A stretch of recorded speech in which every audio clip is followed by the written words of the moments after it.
Opposition protesters in Bangladesh are demanding the resignation of the government because of rising food prices and the lack of political freedom.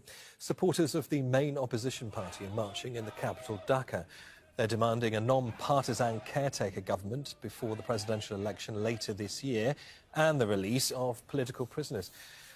Over to Tanveer Chowdhury now, who joins us live from Dhaka. And Tanveer, how big are these protests so far and what's driving people onto the streets? Well, this rally was big. It was several kilometers long. It's essentially a road march. It started from an area called Gaptali in the city, and most of these rallies were heading to the center of the city and other parts of the city. Tens of thousands of people participated in these rallies. Their one key demand is resignation of the government, and they want a neutral caretaker government to take over before the general election, which is supposed to take place in December or January next year.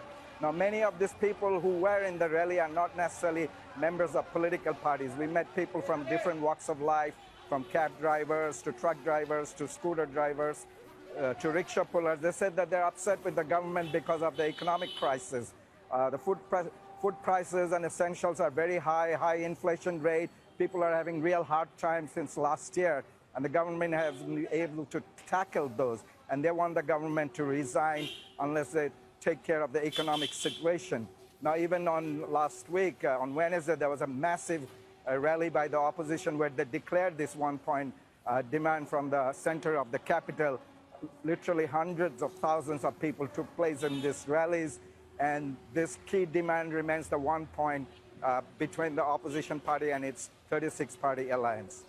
And Tanveer, as you say there, given that we've got elections taking place later this year, how might all of this affect that key vote? Well, it's increasingly taking a confrontational turn. I mean, the government is adamant. They said the election will take place. It will be free and neutral, but it will be under this present government. They will remain in power, and they will not resign because under the Constitution, they said there's no provision for caretaker neutral government. And also in the street, even today, there's been clashes between opposition supporters and the ruling party supporters. Yesterday, there was a major by-election when one of the independent major candidates was beaten up by the ruling party supporters. So this sort of confrontation, and increasingly when the opposition puts out a rally, the government supporters also puts out a rally.